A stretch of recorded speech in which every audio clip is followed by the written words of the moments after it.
If you're buying new construction in Ventura, LA County, you need to beware. Be aware of what is going on. Hi, I'm Saul Carter, and I'm here about all business sense, common sense, and being that uncommon realtor, and I'm here to warn you about new construction. Now, the truth is, new construction can be awesome, right? Because you can buy, sometimes you actually put a deposit down and you gain equity before you even move into the house.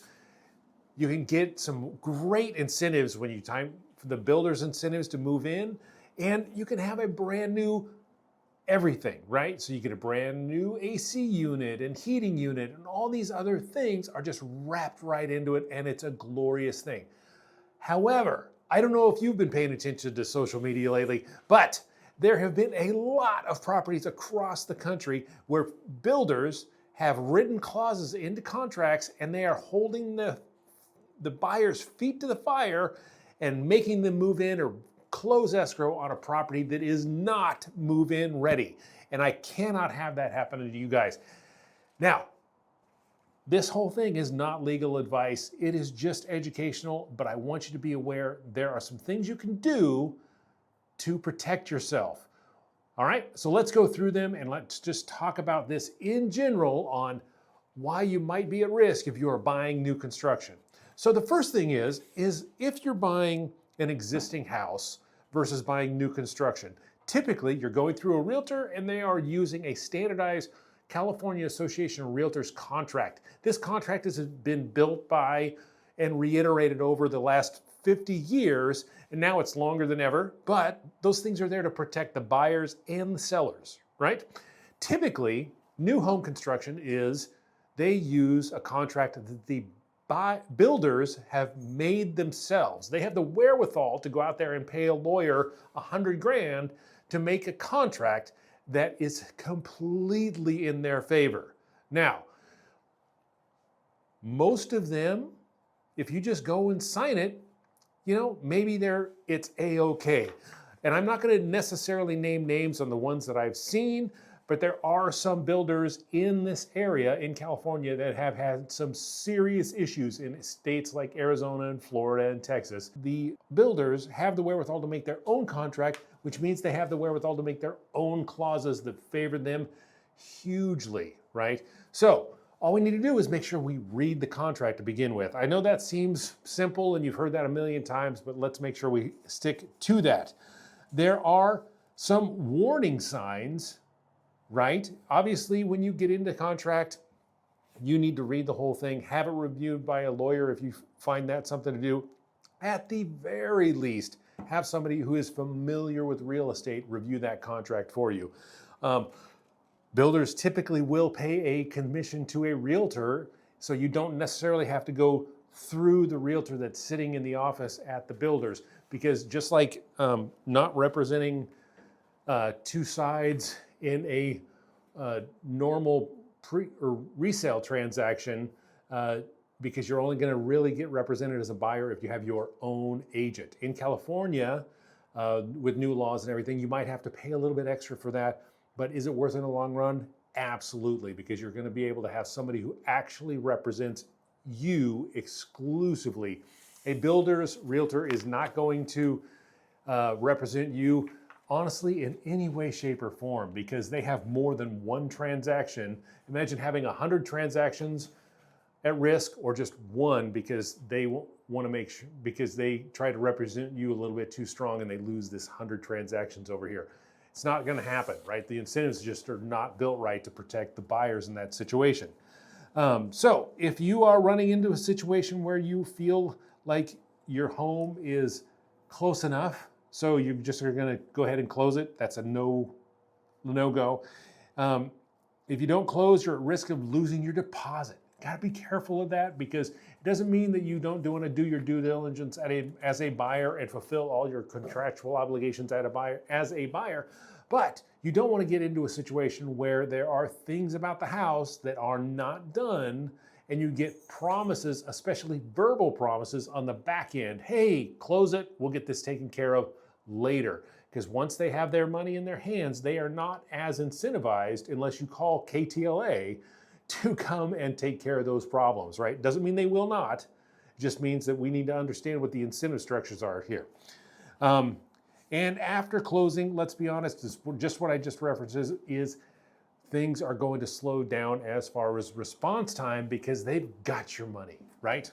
And until you start making a headache for them, they're not going to be really as interested to take care of you. And that is not holding true for every single company. I want to reiterate that, but we're talking about incentive structures here, right? That doesn't mean that we don't have builders in the area that are ethically sound and understand they have financial obligations to their buyers beyond the close of sale. So who should watch this video and who is kind of at risk? Well, if you're moving into a brand new home, especially if you've never owned a home before, this is all brand new to you. You want to make sure that you are doing your own due diligence. I got a list coming up in a second that we'll go through. And if you're a move-up buyer to where you've had a condo, you've had a mobile home, whatever, you sell that, you're moving into a larger home, you need to make sure that you're doing your due diligence as well. And lastly, anyone who feels like they've got a rate lock that they cannot lose, because there are timelines involved in that are outside the parameters of that builder finishing, right? And so you could run up against a 5.8 interest rate that is, the lock is going to expire in 3 days, and the buyer or the builder has not actually fulfilled their obligations. They're not going to be able to do that in time. So these are the scenarios where you can really get yourself into a bind and you feel that pinch, and all of a sudden you start to make bad decisions because you feel at excess pressure to get things done. So what is the close anyway trap? Well, that is basically what I mentioned earlier. Like, that's where they say, hey, we've got a couple of these issues. We'll just let's go ahead and close, and we'll get this stuff taken care of on the back end. That doesn't mean you cannot do those things, but you need to make sure that you get those in writing and some guarantees. If it is said verbally, it does not count. So you need to make sure that you are getting every single thing in writing. And this is on your personal inspections and your walkthrough, especially on your walkthrough, you want to make sure, because that's going to be really the tight timelines, and they know that everybody is super excited and doing all kinds of things, including starting to move out of their prior house. Maybe you even have a pod sitting in your front yard, all the different things. You have half of your house emptied out, and then you go to your walkthrough and the AC is not hooked up. Well, you need to make sure that that AC gets hooked up, and they tell you it's going to be a week, and you were supposed to close. It just runs into over and over all these extra pressures for you to close anyway. Don't do it, or at the very least, get some contractual written obligations to make sure that you're protected. So verify. Let's just jump into my due diligence list here. Just real simply, you need to verify that the property is actually move-in ready in writing, and if any promises are made beyond that, you need to make sure that those are in writing as well. And I mean with writing with signatures, not just an email back and forth. We want obligations made, right? We want a certificate of occupancy and final permits on everything that needs to be permitted. Confirm your access rights before closing. That means any kind of egress and ingress or other kinds of encroachments that are, utilities, whatever else. You want a list of what those are so you understand exactly who can be on and off of your property at any particular time. Get an independent inspection. I appreciate that we all are super experts. Like, I just was an expert on ice skating because it was the Winter Olympics, and I become an expert in about 45 minutes. But I am not a home inspector. I have been a realtor for a long time, but I'm still not a home inspector. I can go through and find a lot of problems, but it is worth the, let's say, $600 to have an independent home inspector go through that property and tell you every single little thing that is not up to snuff, especially in new builds. A punch list with your items that need to be fixed. make sure that that gets into the builder's hands as fast as humanly possible. And ask about holdbacks for incomplete work. This is a way that you can actually create some incentive structures to make sure that the builder is getting things done. Say, hey, look, we're going to go ahead and close, but we're going to hold back 20 grand until you get this $5,000 worth of work done. If they're not willing to close under those circumstances, it creates a little bit of mistrust, right? That doesn't mean that you're going to hold on to the cash. It's still going to sit in escrow, and then you're going to confirm that they got all those things done that they were supposed to, that they were going to promise you to. So think about that. The other thing that you need to make sure is what those strings attached are. So there are builder incentives. Make sure that they're not all structured to where you have to jump through all the hoops on your end, but they don't have to do anything on their end. If they get into a scenario where you're meeting all of your timelines, but you can't close because of their timeline, so all of a sudden you lose builder's incentives, you need to think about that. Have that stuff in writing and get in writing prior to close or prior to that builder's incentive expiring. And dispute resolution, this is basically arbitration. Typically, that's kind of the standard mediation in California. But be ready for that, especially if you can't get as many things in writing as I've told you to. And look for a warranty of some sort. What are the warranties that they're actually going to get you? And is it just through a home warranty company, or are they going to be around and do some of that stuff themselves? Find out what that is and how that's structured, and make sure that you have all those ducks in a row before you close. And last but not least, but like I said in the very beginning, have a real estate attorney review your contract before you sign it.